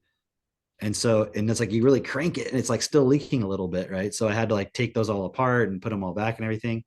And And what's interesting is you look at this and you're like, okay, well, you just go get one of these, right? But when you go to the store, there's a bunch of these and they're all different shapes and sizes because it's like different brands. Hmm. But I got one that looked kind of like the other ones that we had. And I brought them home and I installed everything, turned the water back on outside, and the water just is pouring out, even though the faucets were turned off.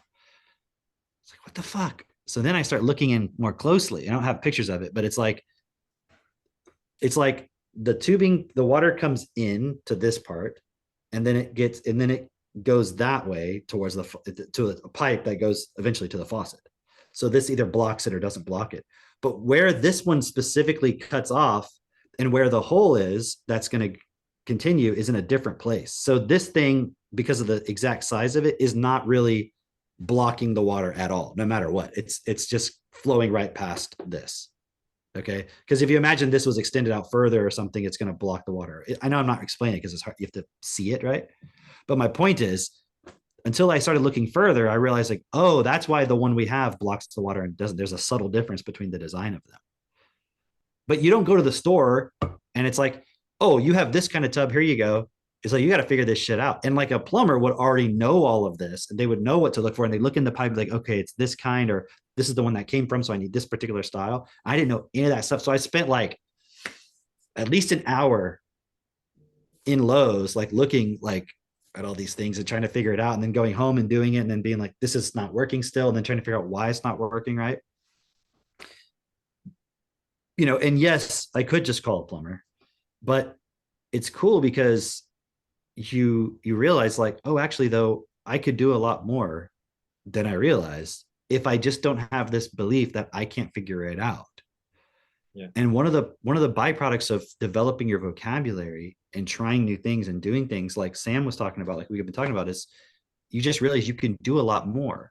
So the things that we assume can't change, it's because we went to school and our belief in ourselves in terms of our ability to do things we haven't done before has diminished so much. And then so what happens is we become, it's like that idea of learned helplessness. You know, that story about the elephant where they put the chain on it, you know, and then eventually they can remove the chain and the elephant doesn't even try to get away because it's just a little, it's like the chain's not even hooked up to anything, but it just feels that on there. Yeah. And we always think that in the terms of like forced slavery, but think of it more like, if I can dumb you down enough and get you not to believe in yourself anymore, you'll just accept that all you can do is just consume. Yeah. If you want a society of consumers, don't you have to get everyone to believe that things just come to you? Mhm. Because if you think you have to go out and get them, wouldn't you then be like, well, I need to learn a bunch of stuff and I need to be able to create stuff? Yeah. So can you see why the feminine has been manipulated in our society? Yeah. Men have been feminized because we want people to believe it just comes to you. So I'm going to create a big machine that just gives you stuff. Right. And I want to just show you guys a great metaphor for that real quick. When do you have to leave, Jake? Like 5 minutes. Okay. Let me just show you this. Hold on 1 second. While you're doing that,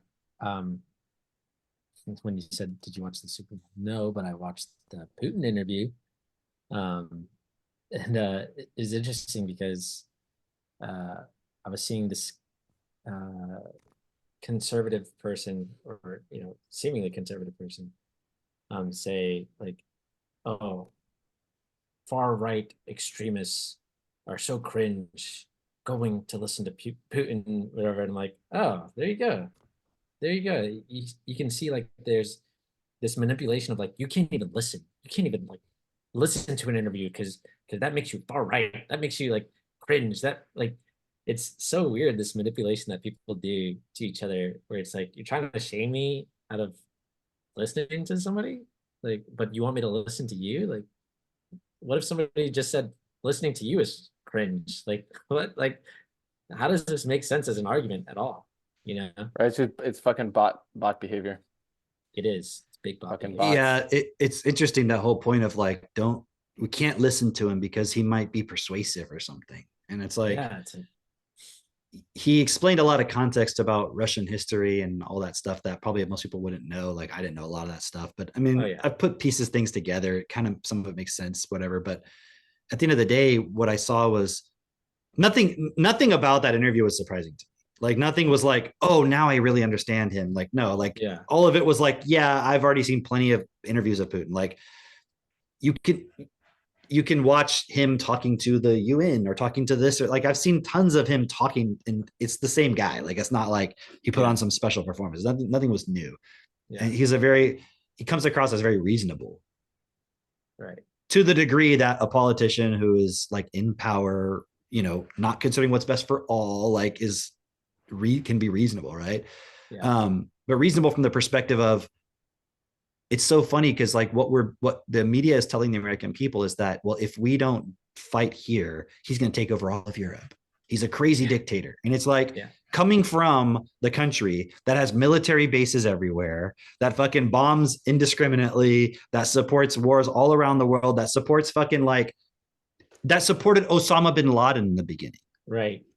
Like just in the same way Israel supported Hamas in the beginning, and now they're like, oh look, they're terrorists. And it's like you helped create it, you helped foster it. Yeah. We helped foster fucking Osama bin Laden under the pretense of he would help us fight the Soviets. Right. And then he turned against us. It's like, come on. So you wonder, like, who actually? I'm not saying Putin gives a fuck about America. He cares about his country. Yeah. Like, is that a bad thing? Our politicians don't even care about our country. Do you know what I mean? Like, and so it's like, imagine somebody cares about their family a lot, and so they're protecting their family, and then you're criticizing them, and you're not even taking care of your family. Yeah. And you're like, we got to fight them. And it's like, look, I'm not saying they're the good guy, but this idea of good guys and bad guys, that's not real. Right. That's not a real thing. Obvious. Yeah. It's not a real thing. It's a story thing. It's like a imagination thing. Yeah. And yet we're still playing into that. Like how, okay, well, I watch Disney movies and I don't have a problem. No, but you don't understand subtly how it influenced you to believe there's villains and there's good guys and bad guys. And so you will play into the politician's hands where they present somebody as the villain and somebody as the bad guy. I mean, imagine World War II. If a journalist actually sat down in a live interview, or not live, you know what I mean? Like a recorded interview, but they pretty much put the whole thing out as far as I can tell, with Hitler, and was like, okay, dude, why are you doing this? What's going on? What do you actually think about the Jews? Like, why are you doing it? Like, tell us everything.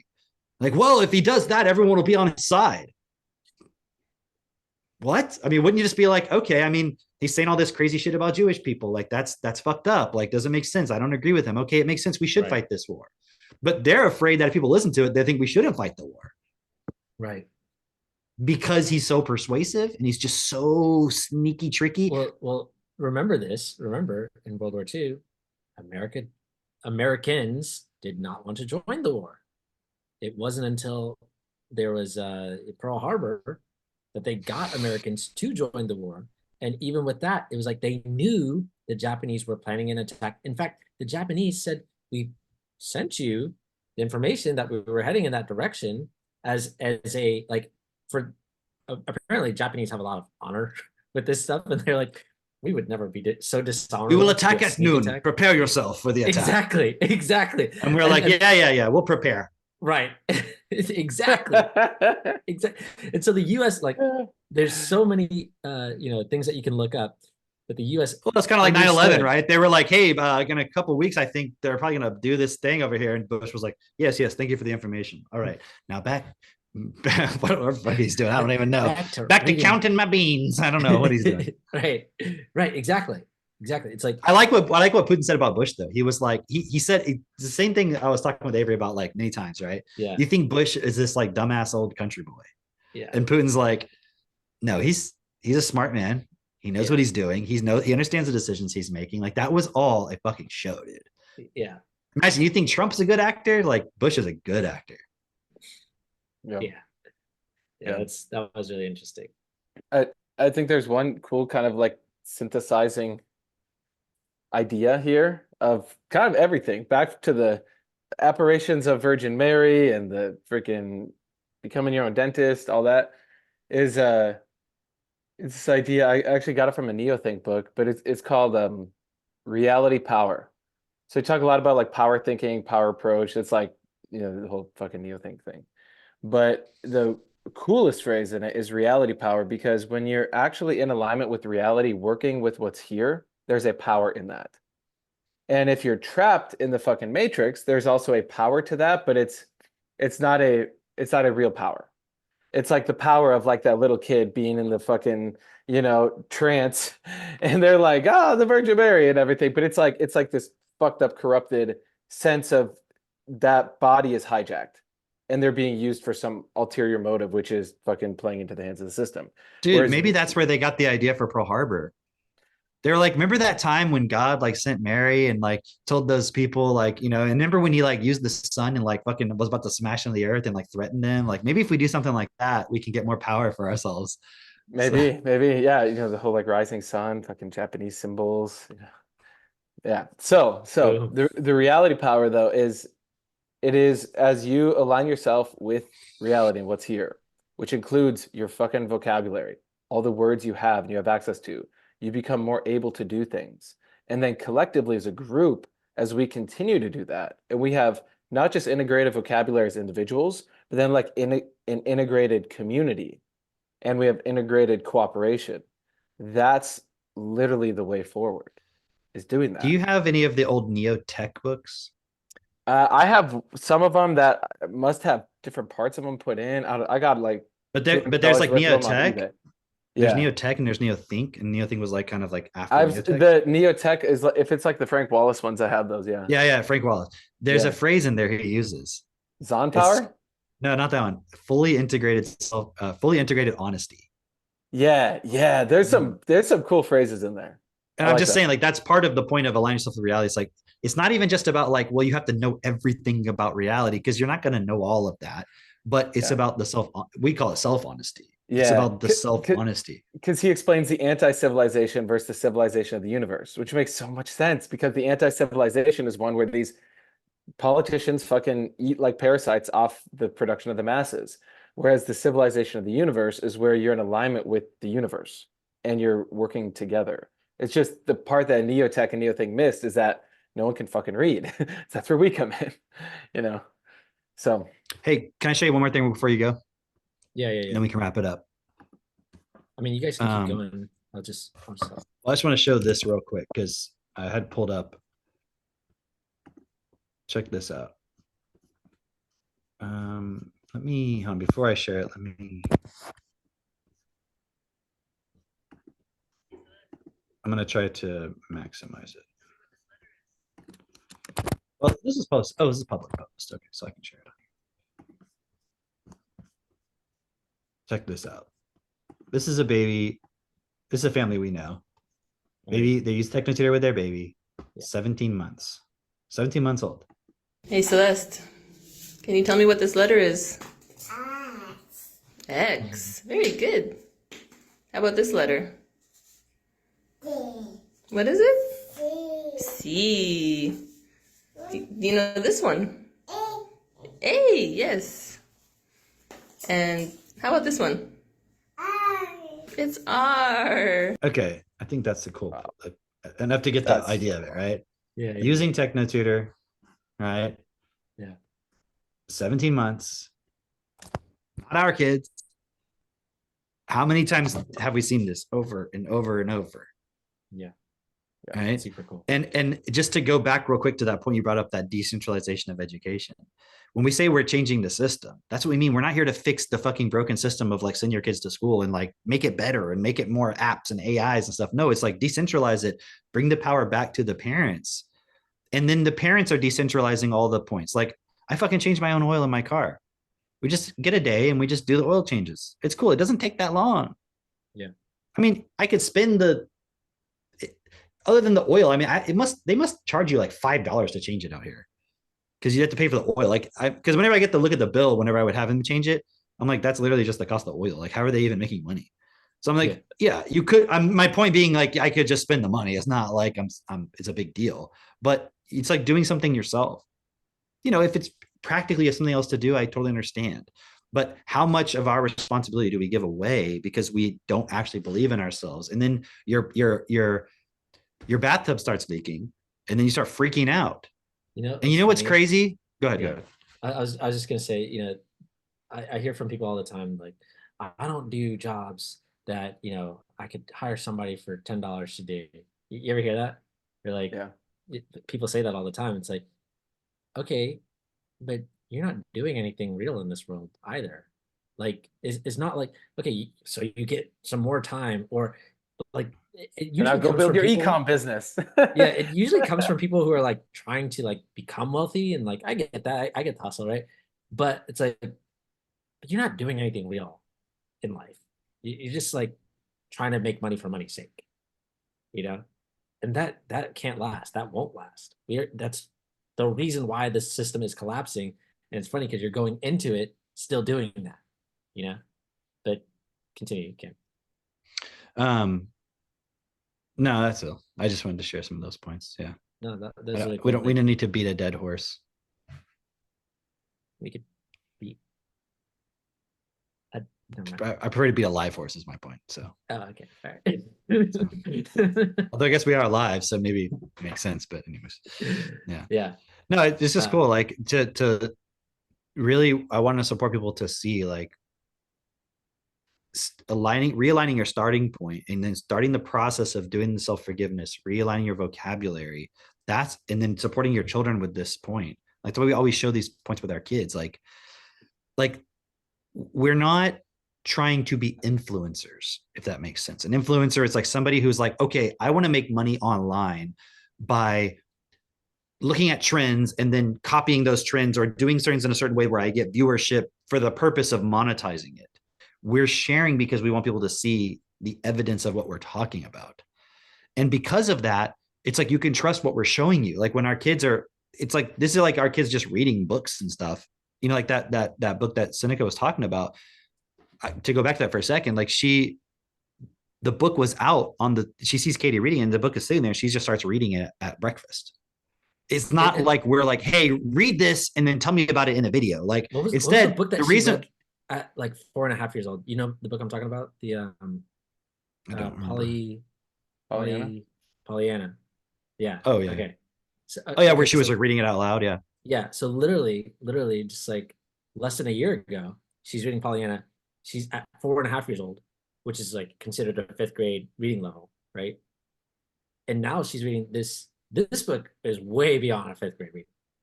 This book is like, usually when we're filming something like that, it's because like, I'll just give you context. Like she came to me a couple days ago, and it was like I had just got home or something, and she was like, hey Cameron, I want to tell you about this experiment where there was these 3 rats or 3 different sets of rats, and they gave one of them whole wheat. And she starts explaining the whole thing. I'm like, that's really cool. I'm like, where did you learn about this? She's like, oh, it's in that book. I'm like, oh, that's the one Katie's reading. That's interesting, right? And then we see her reading it again. Like Katie's like sitting at the table, and she sees Seneca like reading the book. So she's like, hey, tell me about what you're reading, right? So it's like my point being, it's not an artificial. None of it's ever prepared or planned, generally speaking. I mean, there's sometimes where we've seen something enough, we're like, okay, now I think it'd be cool to make a video showing this. Like I made a video with like the logic gates when Max was really little. Like I prepared that and everything, but I knew what he would be able to do with it. But generally speaking, we're not. It's like very organic in a certain sense. You see what I mean? And it's cool because you can, as a parent, if you give your child the effective vocabulary, they can read a lot of stuff. They can understand. I mean, every book I buy for myself, Max ends up reading. Like I bought these Discworld books, and Max has already read most of them, and I've only read like 2 of them so far. That's hilarious. He's telling me about the characters and so forth, right? Yeah. And like, like remember the points with like the mushrooms and stuff, like learning about all that kind of stuff. So yeah. What parents typically want is like another system that's like that I can just put my kid into. So I see a lot of that online because I get ads for like homeschooling shit and stuff like that. And it's always just like some thing that's school, but replicated on a computer that's like online. And it's like your kid's going to school online. Yeah. And then I see the parents complaining like, hey, you need to put this in, you need to change this or this because my kid's just opening up 2 browsers and they're just letting the grammar lesson play in the background while the math lesson's running so they can get credit for the lesson. And like, they're gaming the system. And I'm like, exactly. They're going to game the system. Yeah. Because they're not, okay, your kid is 3 years ahead in math. Meaning what? Do you even know what that means? Do you even know what they're learning in 8th grade math and what's the Right. point of it and why? And like, you don't even know how to clean your child's teeth properly. Yeah. And you think they need to focus on learning algebra. And honestly, algebra is pretty fucking simple. Like, do you know how quickly a child can master the Pokemon universe? Right. They can master algebra very quickly if they had an interest in it and if they had the vocabulary and if there was a reason for it. I'm not saying it's bad to learn some algebra, but it's like when you look in the grand scheme of things, it's like, well, it teaches you to think logically. No, it doesn't. You have to be able to think logically to learn it. Exactly. Do you know what I'm saying? You fucking teaching your kid about Santa Claus is the problem, not didn't teach them algebra. You fucked up their ability to think properly by not giving them an effective vocabulary. That's the issue. Yeah. Right. Anyways, I could go on for another hour, but Yeah. Well, you can, Great. but I'm gonna go.